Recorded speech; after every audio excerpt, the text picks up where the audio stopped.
એના કારણો તો ઘણા બધા હોય. ડોક્ટરની રીતે જોવા જઈએ તો ડોક્ટર એની રીતે કે, જ્યોતિષને પૂછો તો જ્યોતિષ એની રીતે કે, ભુવાને પૂછો તો ભુવો એની રીતે કે. પણ હું મારી રીતે, મારી જે મારા ભગવાને જે જ્ઞાન આપ્યું છે, જ્ઞાનના આધારે હું સોલંકી પેઢીની માતા જે બતાવું અને એનો જો ઉપાય કરે તો આમાં 100% ધીરે ધીરે રાહત મળે એવા મારા આશીર્વાદ છે. અને એવું મારું વચન છે કે જે મારા વાતનું પાલન કરશે ને, વિશ્વાસ રાખી, શ્રદ્ધા રાખી, એના 100% એનું ફળ દેખાશે. ભલે મહિને કે 6 મહિને કે 12 મહિને, પણ આ મારા વાતોનો જે વિશ્વાસ કરશે ને, એના 100% એના ઘરમાંથી બીમારીઓ, કકરાટ, કંકાશ, બધી જાત જાતની ઉપાધિઓ, પૈસા નહીં ટકવા, આ બધા કારણો, જે તે સમસ્યાઓ છે એ ઓટોમેટિક ધીરે ધીરે ધીરે ધીરે ધીરે દૂર થશે. આજે નહીં પણ વર્ષે, એવા મારા મેરડીના આશીર્વાદ છે. દવાખાને જઈએ છે તો રિપોર્ટમાં કશું આવતું નહીં, પણ એકના મટન, એકના દવા કરાવો, બીજાને ચાલુ રહે. એમ કરતા 6 મહિને સતત બધા ઘરના પરિવારોને વારા ફરતી વારા ચાલુ રહેતું હોય ને, તો એનું કંઈક કારણ હોય. હવે કોકને માથું ચડ્યું, પેટ દુખ્યું અને પગ દુખે, એ તો અમુક કુદરતી દુઃખ હોય છે. પણ જે સતત વારે ઘડીએ ચાલુ ને ચાલુ દવાખાના રહેતા હોય ને, તેનું મુખ્ય કારણ હોય છે કે તમારા ઘરમાં તમારી કોઈ શિકોતર માતા, જેમ કે તમારી કોઈ દાદી શિકોતર છે, તમારી કોઈ બાળ શિકોતર છે, કે ઘરમાં કોઈ નાની ઉંમરે કોઈ બઈ ભગવાનના ઘેર જતી રહી છે, કોઈ આત્મહત્યા કરી છે. આવી શિકોતર જે હોય ને, જે શિકોતર જેને કે સ્ત્રી જે મૃત્યુ પામી હોય, પણ જો એ થઈ હોય ને એને કદાચ 12 મહિને એને કોઈ વ્યવહાર પાણી હાલતું ના હોય અને એને યાદ ના કરતું હોય, તો દેવગતિમાં મુખ્ય વાત હોય છે કે શિકોતરા હંમેશા શરીરની બીમારીઓ, તકલીફો વધાર નાખે. આવું બધી જગ્યાએ તમે ભૂવા ફર્યા હશો તો આવો અનુભવ હશે કે જોવા જવાનું તો બીમાર રહેશે, કે કોઈ ભાઈ બીમાર રહેશે, ગમે તેટલું દવા કરાવો અસર નહીં થતી, તો એનું મુખ્ય કારણ શિકોતર જ હોય.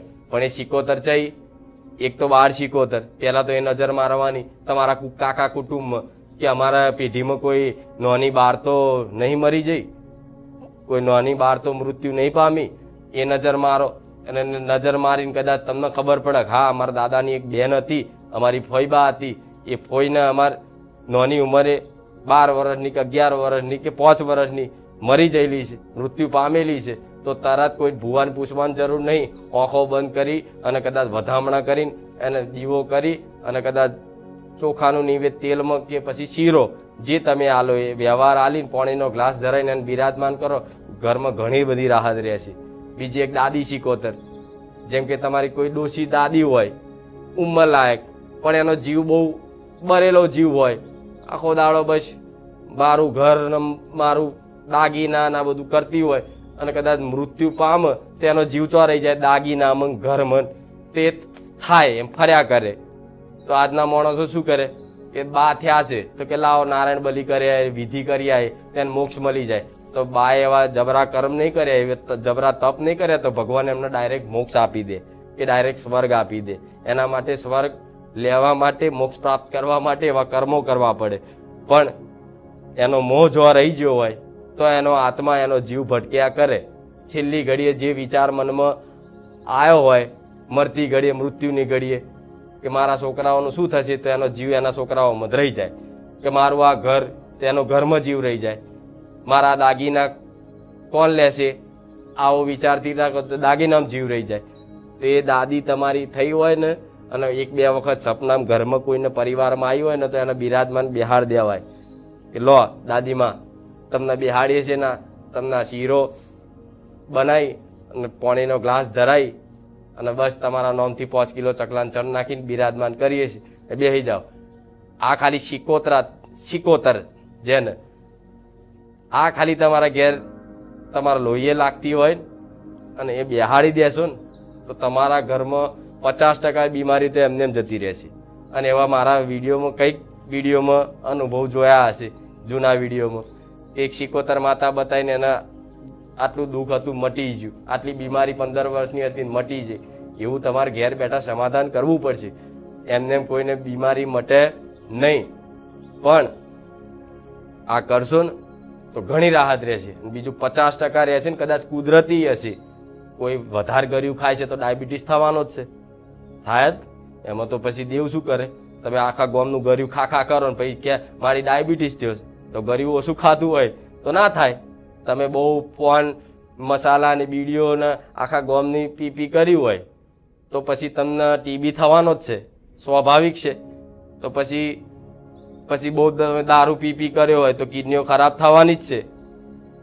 તો એવા કુદરતી દુઃખ તે છે ને માતાજી મટાડી શકે આશીર્વાદ રૂપે.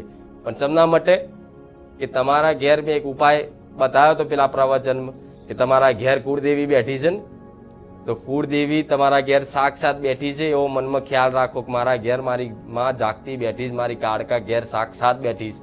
તો એને જે ભોણું ધરાવો ને, એને જે ભોજન ધરાવો ને, જે વ્યવહાર આલો ને, રોજ બનાવેલું ઘેર બનાવેલો વ્યવહાર એ પ્રસાદ પેટે ખાશો ને તો 50% બીમારીઓ તમારા ઘેર ઓટોમેટિક ગાયબ થઈ જશે. આવું મેરડી માતા બોલું છું. પ્રસાદ ખાવાથી ભલભલા દુઃખ મટી જાય.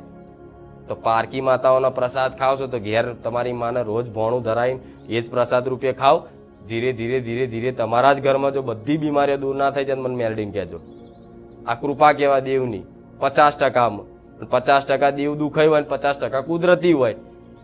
પણ કુદરતી હોય એ મટે ને દેવ દુઃખનું હોય એ મટે. તમારી માનો જે ભોણું ધરાઈને પ્રસાદ ખાવાથી. મારા સાનિધ્યમ ઘણા એવા આયા છે કે મારી તારો પ્રસાદ ખાધો ને અમારા દુઃખ જતું રહ્યું. તેનો વિશ્વાસ હોય કે મારો પ્રસાદ ખાવાથી જો દુઃખ મટી જાય તો મટી જાય. તેવો વિશ્વાસ રાખજો તમારી ઘેર તમારી મા પ્રત્યેનો કે મારી મહાકાળીનું, મારી ચામુંડમાનું જે ભોણું ધરાઈને પ્રસાદ લો ને મારા ઘરમાં બધાની બીમારીઓ દૂર થઈ જશે.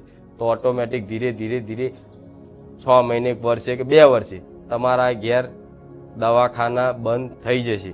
એવા મારા મેરડીના આશીર્વાદ. પણ જોડે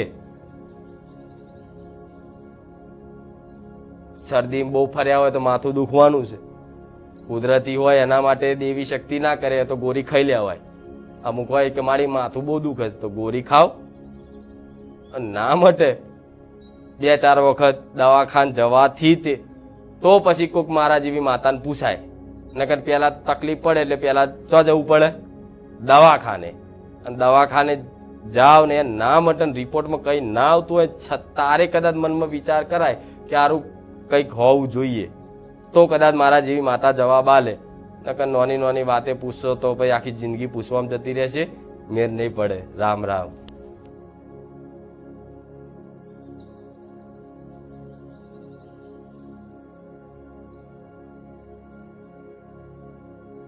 તમારા પેઢીના પિતૃ પૂર્વજ સિકોતર માતા છે તો તમારી કુળદેવી જો દીવાબત્તી પૂજા પાઠ થતું હોય તો જ એને બેહાડવી પડે. એને થોડી બીજો રૂમાલ છો કે બાજુમાં થોડી બેહાડશો, બહાર થોડી બેહાડશો. એને તમારા મઢમાં જ જો તમારે પૂજા પાઠ થતું હોય ને તો જ એ પિતૃ પૂર્વજ સિકોતર માતાને બેહાડાય.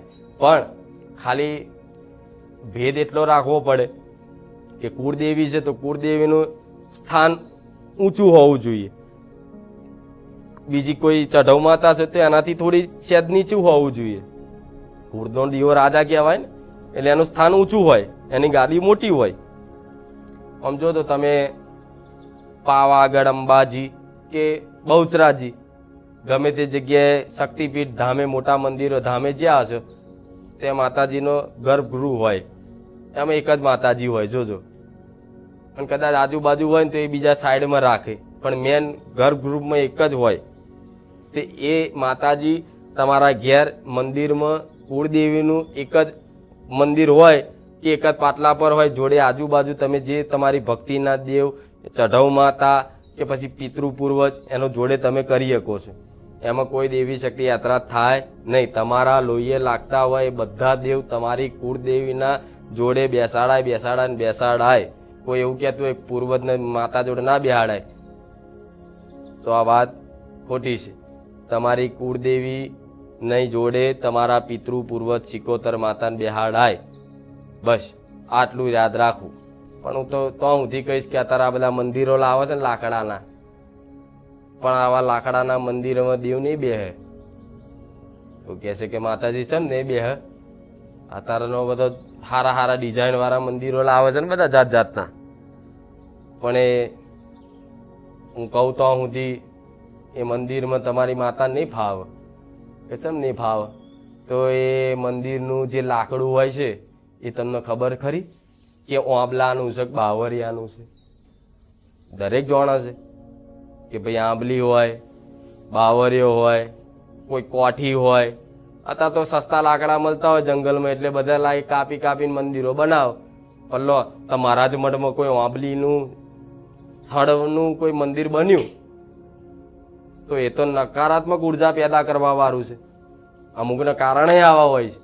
મારી અમારા મઠમાં કે ઘડે ઘડે હરગી જાય છે, તો હરગવાનું કારણે આ હોય છે. તો એના કરતા એક પથ્થર દિવાલમાં લગાવી દો આરસપારનો, અને તમારી કુળદેવીને બિરાજમાન કરો, તો એ યોગ્ય રહેશે પોતાનું ઘર હોય તો. પણ આ લાકડાના મંદિરમાં મારો રામ એવું કહે છે કે આ બધા કારણોના લીધે તમારી માતા કદાચ મઠમાં એની અહેસાસ નહીં થાય. હશે તો ખરી જ, પણ એની અનુભૂતિ નહીં થાય. ભલે રામ.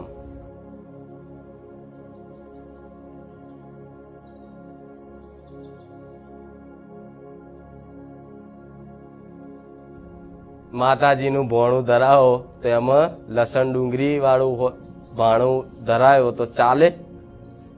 તો લો, અત્યારે તો એવું છે, એવું ઘર છે ખારું લસણ ડુંગળી ના ખાતા હોય. અત્યારે તો કંઈક, મારે નહીં કોઈની નિંદા કરવી, પણ કંઈક સંપ્રદાયમાં નહીં ખવાતા ને તો અંદર ખોને હોટલો ખાય છે. કોઈ લસણ ડુંગળી ખાવાથી પાપ નહીં લાગતું, આ વાત મગજમાં ફિટ રાખજો.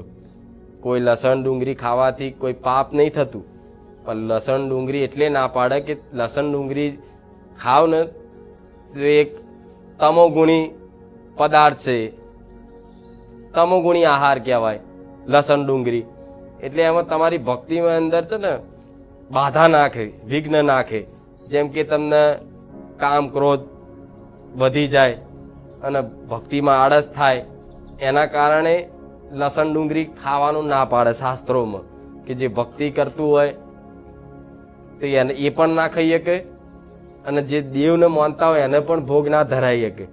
પણ તમારા ઘેર તો લસણ ડુંગળી વાળું બનતું હોય ને અને ભાવથી ધરાવવા માંગતા હોય ને તો એ તમારી માં સ્વીકાર કરશે ને કરશે. મારથી એવું ના કહેવાય કે લસણ ડુંગળી વાળું ના થાય, ને મને છોડી દેશે, પણ લસણ ડુંગળી નહીં છોડે આજના માણસો. એટલે લસણ ડુંગળી વાળું હોય, ભલે તમારી માતાનો જો ભાવ પ્રેમ ભાવથી તમે ભોણું ધરાવશો ને તો એ સ્વીકાર કરશે. પણ ખાલી એટલું યાદ રાખવું કે જ્યારે 12 મહિને આઠમનો કોઈ નિવેદ હોય, ચૈતરના આઠમનો નિવેદ હોય, નોરતાની આઠમનો નિવેદ હોય, તારે તમારી માનો જે નિવેદ કરતા હોય ને ત્યારે કોઈ જાતનું લસણ ડુંગળી વાળું કે કોઈ જાતનું તામસિક પદાર્થ એને નિવેદ પેટે ધરાવવું નહીં. બરોબર?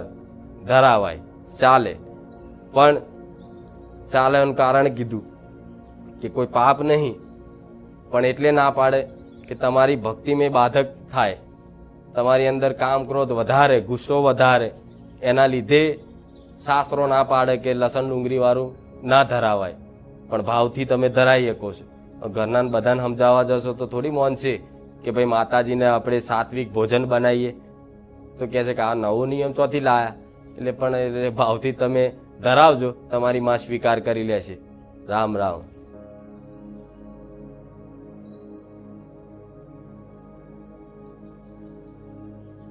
સ્ત્રી ધર્મ 5 દિવસ પાળવાનું હોય તો એ દિવસે એ દિવસોમાં ઘરમાં આપણે દીવાબત્તી થાય?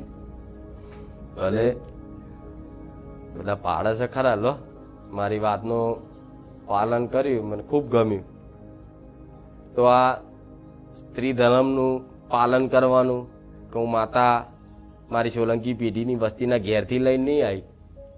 વર્ષોથી ચાલતું આવ્યું છે 5 દાડા 7 દાડા ધર્મ પાળવું. અને જ્યારે એવા સમયગાળો હોય ત્યારે પહેલાના માણસો શું કરે? દીવાબત્તી ના કરે, 5 દાડા બંધ કરી દે, 7 દાડા બંધ કરી દે. પણ જો એ તમને તમારી માં પ્રત્યે ખૂબ પ્રેમ ભક્તિને લગાવ છે, તમને દીવા કર્યા વગર ચાલતું નહીં, અને એવી સ્થિતિમાં જો કદાચ તમારું મન એવું કહેતું હોય કે શું કરું, તો માતા એવું કહીશ કે તમારો જો મઢ છે, તમારી જો માતા બિરાજમાન છે, જો તમે દીવાબત્તી ધૂપ ધુમાડા આરતી કરો છો, એ જગ્યા વિસ્તાર આખો મઢનો એક રૂમ અલગ હોય, અને જો કદાચ કોઈ સ્ત્રીને તમારા ઘરમાં કોઈ એવા દિવસો હોય ને, તો એ ખાલી સ્ત્રી એ મઢમાં ના જઈ શકે, અને બીજું રસોડે ના જઈ શકે, બીજું બસ એવા નીતિ નિયમો પાલન કરી અને કદાચ પવિત્રતા જાળવતા હોય તો દીવા બંધ કરવાની જરૂર પડે નહીં. દીવા કરી શકો, પણ ખાલી એટલું ધ્યાન રાખવું એવા દિવસોમાં એ મઢના મંદિરમાં જવું નહીં. કોઈ સ્ત્રી એક જ હોય તો પુરુષે થોડી મજબૂરી બેઠી લેવાની અને ભાવ ભક્તિથી માતાજીના દીવાબત્તી ભોણું રોજ ધરાવવાનું. પણ આ નીતિ નિયમથી પાલન રાખીને કરો તો કરાય. આમ તો દેવી શક્તિને કશું નડતું જ નહીં, પણ જે આ તો નિયમો વર્ષોથી જે ચાલતા આવ્યા છે એ ચલાવવા પડે. રામ રામ.